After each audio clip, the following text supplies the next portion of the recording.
Day in my life as a maid pilingera, content creator, pero hindi enggetsera.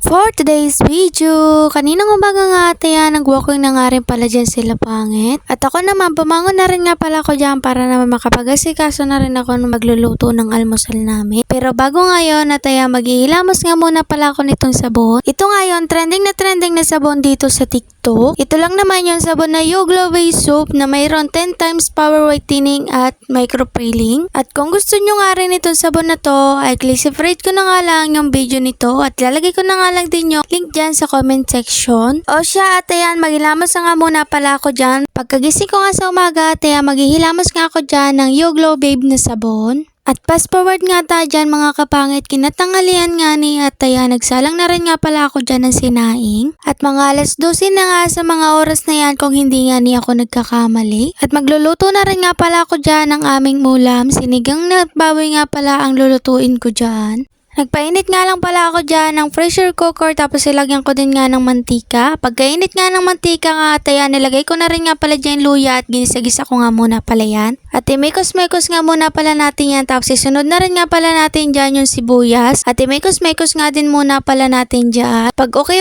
na nga siya at nagkonting brown na nga at bumango na, isunod na rin nga pala natin dyan yung kamatis. At imekos-mekos nga lang natin yan dyan. Hindi nga pala natin dudurugin yung kamatis na yan at mamaya pagpakulo natin ay madudurog din nga yan. At nailagay ko na nga pala dyan yung baboy, hindi ko napakita. Nalagyan ko nga rin pala yan dyan ng asin sa kakunting paminta. Isasangkot siya nga mo lang pala natin yan dyan. Tapos nagsalang na rin nga pala ako nitong gabi. Binubukod ko nga ito ng lutong gabing ito para naman hindi madurog. At balik na tayo sa ginagawa ko. Pagkasangkot siya nga ninyang baboy na yan, ay ilagyan na nga natin siya ng tubig. Tapos sa pressure cooker lang nga natin siya at pakuluin nga natin siya ng 30 minutes. At dahil matagal nga maluto itong baboy na ito ay pini-pressure cooker nga namin ito. At after nga ng 30 minutes at ayan, luto na nga pala dyan yung baboy. Pinatay ko na nga pala dyan yung apoy tapos luto na rin nga pala itong gabi. At binuksan ko nga lang pala dyan yung pressure cooker tapos sinaluhalo ko nga lang pala yan dyan. At nagdagdag na nga rin pala ako ng tubig dyan para naman mapakuluan ko na rin siya. At nung kumukulo nga na yata yan, ilagay ko na nga pala dyan yung radish.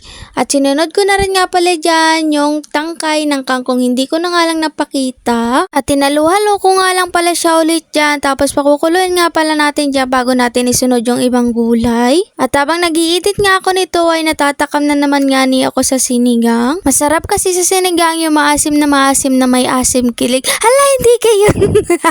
Pagkakulo nga atayan, okay na nga pala dyan yung radish saka naman yung tangkay ng kangkong atayan. Pinaglalagay ko na nga pala dyan yung gulay. Pinagsabay-sabay ko na nga pala sila dyan at madali lang sila dyan maluto. Kagaya na nga lang ng talong, okra, saka nga pala yung sitaw at yung pagulong. At pagkalagay ko nga lahat ng gulay dyan, ay hinaluhalo ko nga lang yan dyan. Tapos sinunod ko na rin nga pala lagyan ng pampaasim dyan. At pakukuluin lang na natin yan dyan hanggang sa maluto nga yung mga gulay dyan.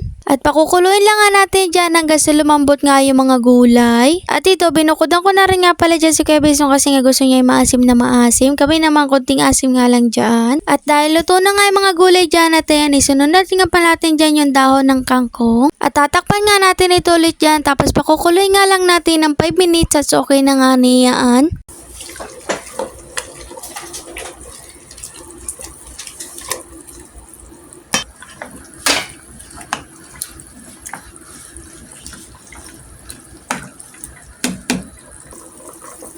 At syempre, naglagay na rin nga pala ako dyan ng isang siling panigang.